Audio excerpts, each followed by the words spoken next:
जी अस्सलाम वालेकुम dear students and viewers. जी बच्चों, आज हम करने वाले हैं क्लास 9 की मैथ। चैप्टर है आपका 5 और एक्सरसाइज आपकी है 5.1 है।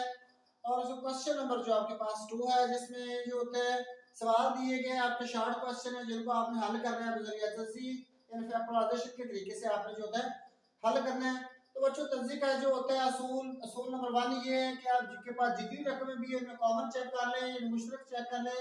अगर मुश्तरक है तो सबसे पहले आपने मुश्तरक ही देखना है, तो इन रकमों में कोई आपको मुश्तरक नहीं है। और बाकी इसके बाद आपके देखें तो आपके पास 4 रकमें बच जाती हैं। आमतौर पर जो होते हैं इनके जोड़े बनाए जाते हैं, फिर हमें जोड़े में जो होता है कॉमन चेक करना होता है कि कोई रकम कॉमन है। तो इन दोनों पहली दो रकमों में देखें तो आपके पास जो है ए कॉमन है, ए। बाकी आपके पास बच्चे बच जाएगा 5x माइनस के आपके पास बच जाएंगे 3y। ब्रैकेट भी लाजमी लगानी है और उसके बाद माइनस की अलामत है। अब इस जोड़े में हमने चेक करना है क्या चीज कॉमन है, बी कॉमन है।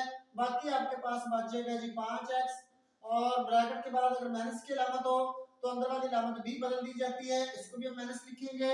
बी आपका कॉमन आ चुका है, बाकी आपके पास बच गए 3y।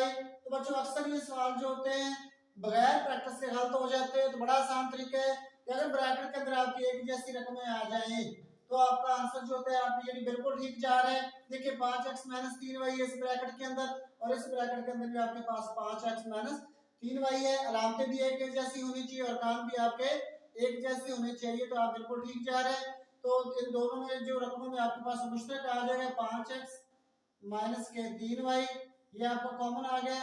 बाकी आपके पास बच जाएगा, इसमें आपके पास बच जाएगा a और दूसरी रकम में आपके पास बच जाएगा b। और यही बच्चों जो आपका आंसर है। शॉर्ट क्वेश्चन है, 2 नंबर का आपको पेपर में आता है। तो उस तरह दूसरे सवाल में देखिए, इसमें भी आपके पास 4 रकमें दी गई हैं। पहली 2 रकमों में कॉमन आपने चेक करना है, अगली 2 रकमों में हमने कॉमन देखने हैं। तो पहली रकम में कॉमन देखिए तो सिर्फ जोड़े में आपके पास y जो होता है कॉमन नजर आ रहा है और इस रकम जो आपके पास बच जाएगा 3x और दूसरे हिस्से में आपके पास y कॉमन आ चुके आपके पास बच जाएंगे 2। ब्रैकेट भी आपने लाजमी बच्चे लगानी है। इसके बाद माइनस की अलामत है। ये पहली रकम में आपके पास 12 है और दूसरी में आपके पास माइनस के 8 दिए गए। तो ये 4 पर जो होते हैं दोनों जो होते हैं वो तकसीम हो सकते हैं, तो इसलिए माइनस का 4 जो होता है आपका कॉमन आ जाएगा। अब 12 जो आपके पास दी गई इसको आपने 4 पर डिवाइड करना है, तो आपके पास आ जाएगा 3 और x आपके पास पहले ही है। जो होते ब्रैकेट के बाद आप जब माइनस की अलामत आ जाए तो अंदर वाली अलामत को भी आपने जो होता है बदल देना होता है। माइनस हो तो जमा कर दे, जमा हो तो उसको माइनस में ले जाए। 8 को 4 पर डिवाइड करेंगे तो आपके पास आ जाएंगे 2। अब देख लें बच्चे, ब्रैकेट के अंदर जो रकमें आपके पास आई एक जैसी है, इसलिए आप बिल्कुल ठीक जा रहे हैं। इस तरह जो आपके पास ब्रैकेट के अंदर जो रकम आई है वो आपकी कॉमन हो जाएगी। 3x जमा 2 और इसमें भी आपके पास 3x जमा 2 आपके कॉमन आ गए। तो इसमें आपके पास बच जाएगा y और आगे आपके पास जो दूसरे रकम में आपके पास जाएगा माइनस के 4 और ये बच्चे जो थे आपके पास आंसर है। तो उसको आपने 2 स्टेप में ही हल करना है। ये बच्चे इसके बाद आते हैं उसके जो नंबर 3 की तरफ। उसी तरह जोड़े इसके बनाने हैं आपने। पहले जोड़े में आपने कॉमन चेक करने हैं। तो पहले जोड़े में देखिए आपके पास x कॉमन बन सकते हैं, इसमें x की पावर 3 है और इसमें सिर्फ एक x दिए गए हैं। तो छोटी रकम जो x एक आपका कॉमन आ जाएगा, बाकी आपके पास बच जाएगा इसमें x का मुरब्बा है। इसके बाद जमा की अलामत है, आपके पास 3 है और उसके बाद आपका y का स्क्वायर है। और आगे अब अगले जोड़े में आप कॉमन देख लें तो एक तो 2 कॉमन आपको जो यहाँ पे मिल रहा है हमें, क्योंकि 6 जो 2 पर जो होता है वो डिवाइड हो सकते हैं। तो माइनस के आपके पास 2 आ गए और इस तरह इसमें एक y है, इसमें y का जो क्यूब है तो y भी आपके पास कॉमन आ जाएगा। इसके बाद आपके पास ब्रैकेट है, 2 भी कॉमन आ गए, y भी आपके पास कॉमन आ गया, बाकी आपके पास जाएगा x का स्क्वायर। और ये अलामत ही बदल लेगी क्योंकि माइनस के बाद जो ब्रैकेट के बाद आपके माइनस की जो होती है 2y आ गए तो दोनों अलामत तब्दील हो जाएगी। 6 को जब 2 पर डिवाइड करेंगे तो आपके पास आ जाएगा 3 और ये y की पावर 3 थी, एक y निकल गया, बाकी आपके पास y की पावर 2 ये y का स्क्वायर आपके पास बचा। बच्चे देखिए ब्रैकेट के अंदर आपके पास एक जैसी रकमें आ गई तो हम बिल्कुल ठीक जा रहे हैं। और ब्रैकेट वाली रकम को जो होता है कॉमन ले लें तो उसको ब्रैकेट के अंदर ही लिखना है। बाकी आपके इसमें आपके पास बच जाएगा x और दूसरे हिस्से में आपके पास बच जाएगा माइनस के 2y और यही जो होता है आपका आंसर है।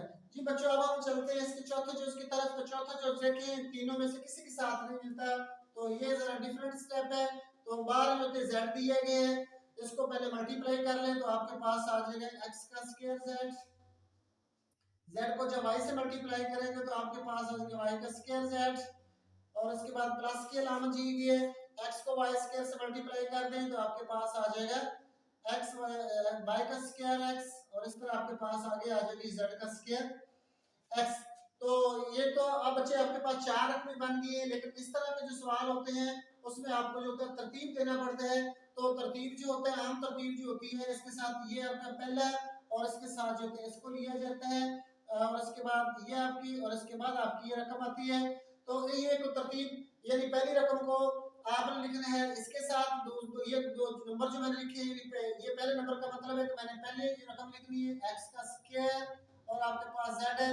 इसके बाद मैंने लिखा आपका वाई का स्क्वायर एक्स, और इसके बाद हम जो होते तीसरे नंबर पर रकम को लिखेंगे जेड का स्क्वायर एक्स, और इसके बाद जो होते हम चौथे वाले रकम को लिखेंगे। तो बच्चों अब हमने इसका कॉमन लेना है। अगर आपकी ये ब्रैकेट वाली रकम सेम आ जाती है तो आप बिल्कुल ठीक है।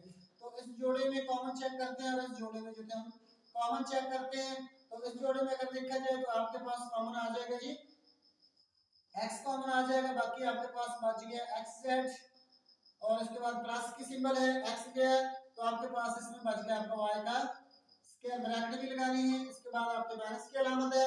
अब इस जोड़े में चेक कर लें तो z या z आपके पास जो तो कॉमन आ रहा है, एक z निकल गया, बाकी आपके पास जाएगा z जो होता है xz या zx, xz लिख लेंगे zx, इसमें xz लिखा था उसको भी xz लिखे, वरना zx भी ठीक है। ब्रैकेट के बाहर माइनस की अलामत आ गई तो ये भी आपकी अलामत तब्दील हो जाएगी, प्लस हो जाएगी। z आपके बाहर निकल चुका है, कॉमन आ चुका है, तो बाकी आपके पास जाएगा प्लस का y का स्क्वायर। तो बच्चों आप देख लें ब्रैकेट में आपके पास एक जैसी रकमें आई हैं, तो आपका आंसर जो होता है बिल्कुल ठीक है, xz प्लस y का स्क्वायर। ये आपके पास दोनों में कॉमन आ गया, तो बाकी इस रकम में आपके पास बच गया x और इधर आपके बच गया माइनस का जी। तो बच्चों यही जो होता है आपका आंसर है। ये वाला असूल बच्चों जो मैंने लिखे 1 4 2 3, ये अक्सर जो होता है सवालों में जो होता है ये बिल्कुल आपके फार्मूले तो ठीक लगते हैं, इसको जरा चेक कर लेना, खुद प्रैक्टिस भी कर लेना, तो इंशाल्लाह आपको जो है काफी फायदा होगा जी। अस्सलाम वालेकुम व रहमतुल्लाहि व बरकातहू।